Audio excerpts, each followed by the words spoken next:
မြန်မာပြည်ကကားဝါသနာရှင်တို့ရေဒီနေ့ကျွန်တော်တို့ကားလောကရဲ့ဒဏ္ဍာရီတစ်ခုအကြောင်းပြောပြချင်ပါတယ်။အင်ဂျင်နီယာပညာရဲ့အထွတ်ထိပ်စွမ်းအားရဲ့ပြရုပ်မြင်ရတာနဲ့တင်ရင်ခုန်စေမဲ့ကားတစ်စီးမြန်မာပြည်လမ်းတွေပေါ်မှာဒီကားတစ်စီးသာပြေးလွှားနေမယ်ဆိုရင်ဘလို့များဖြစ်မလဲဆိုတာတွေးကြည့်ဘူးလားဒီကားကတော့ Porsche Carrera ပါ2000ပြည့်နှစ်အစောပိုင်းမှာ Porsche ကကဘာကြီးကိုမိတ်ဆက်ခဲ့တဲ့ထုတ်လုပ်မှုနှဲပါပြီးထူးခြားတဲ့ hypercar တစ်စီးပေါ့မူလက Le Mans ပြိုင်ပွဲအတွက်ရည်ရွယ်ခဲ့ပေမဲ့အကြ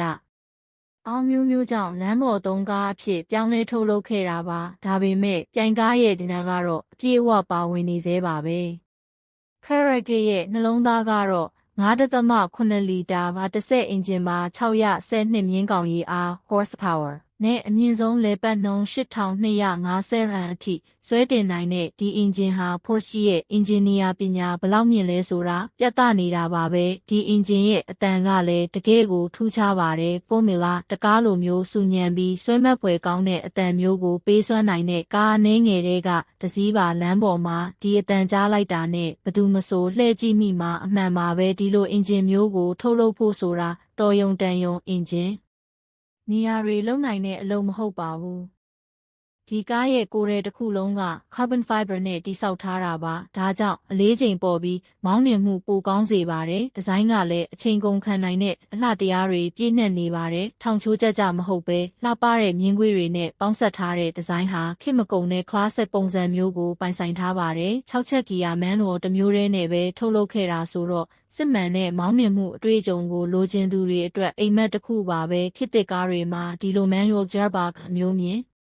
ရဖို့ခဲယဉ်းလာပါပြီ။ Carrera ကိုမောင်းနှင်နေဆိုတာခေတ်သစ် hypercar တွေလိုနည်းပညာတွေအများကြီးနဲ့ထိန်းချုပ်ထားတာမျိုးမဟုတ်ပါဘူး။ Traction control, stability control တွေကအခုခေတ်ကားတွေလိုအစွမ်းထက်တာမျိုးမဟုတ်ပါဘူး။ဒါဟာရင်မောင်းရဲ့ကျွမ်းကျင်မှုနဲ့အာရုံစိုက်မှုအပြည့်အဝလိုအပ်တဲ့ကားတစ်စီးပါစစ်မှန်တဲ့ raw ဖြစ်တဲ့မောင်းနှင်မှုအတွေ့အကြုံကိုပေးစွမ်းနိုင်တာကြောင့်ကားဝါသနာရှင်စစ်တွေရဲ့အသေးဆွဲဖြစ်နေသေးပါပဲဒီကားကိုမြန်မာပြည်လမ်းတွေပေါ်မှာမောင်းနှင်ဖို့ဆိုတာတော်ယုံတန်ယုံမလွယ်ပါဘူးလမ်းအခြေအနေရင်ကျောပိတ်ဆို့မှုတွေကြားမှာဒီလိုကားတစ်စီးကိုထိန်းချုပ်ဖို့ဆိုတာတကယ်ကိုစိန်ခေါ်မှုကြီးတစ်ခုပါပဲကမ္ဘာပေါ်မှာအစီးရေ1280သာထုတ်လုပ်ခဲ့တဲ့ဒီကားဟာရှားပါပြီးတန်ဖိုးကြီးမားလှပါတယ်လက်ရှိမှာသူ့ရဲ့တန်ဖိုးဟာဒေါ်လာတန်းချီနေပြီးဆက်လက်မြင့်တက်နေဦးမှာပါမြန်မာပြည်မှာရော Carrera ရှိနိုင်သလားတရားဝင်တင်သွင်းမှုမှတ်တမ်းတော့မရှိသေးပါဘူးဒါပေမဲ့ကားချစ်သူတွေရဲ့စိတ်ကူးထဲမှာတော့ဒီကားဟာအမြဲတမ်းနေရာယူထားပါတယ်မြမပိုင်ရှင်တဦးသာဒီကားကိုပိုင်ဆိုင်ပြီးလမ်းပေါ်မှာမောင်းနှင်ပြမယ်ဆိုရင်ကားလောကတစ်ခုလုံးတုန်လှုပ်သွားမှာအမှန်ပါပဲဒီလိုကားမျိုးကိုပိုင်ဆိုင်ဖို့ဆိုတာကားချစ်သူတိုင်းရဲ့အိမ်မက်တစ်ခုပါပဲ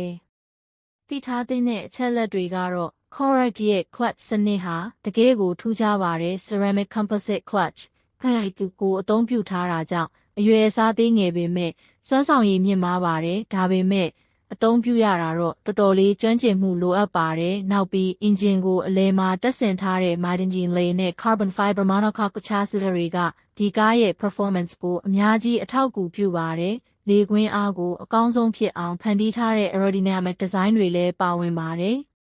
Porsche Carrera ဟာရိုးရိုးကားတစ်စီးမဟုတ်ပါဘူးသူဟာအင်ဂျင်နီယာပညာရဲ့အောင်မြင်မှုမောင်းနှင်မှုအတွေ့အကြုံရဲ့အထွတ်ထိပ်နဲ့ကားလောကရဲ့ဒဏ္ဍာရီတစ်ခုပါပဲမြန်မာပြည်ကကားဝါသနာရှင်တွေအတွက်တော့ဒါဟာအိမ်မက်တစ်ခုစိတ်ကူးယဉ်မှုတစ်ခုဖြစ်နေသေးပါဒါပေမဲ့တနေ့မှာဒီလိုကားမျိုးမြန်မာပြည်လမ်းတွေပေါ်မှာမြင်တွေ့ရမယ့်နေ့ကိုမျှော်လင့်ရင်ဒီနေ့အတွက်တော့ဒီလောက်ပါပဲကားကောင်းတွေကိုချစ်မြတ်နိုးတဲ့ကျွန်တော်တို့အားလုံးရဲ့စိတ်ကူးတွေအမှန်တကယ်ဖြစ်လာပါစေလို့ဆုတောင်းပေးရင်းညီကုန်းချုပ်လိုက်ပါ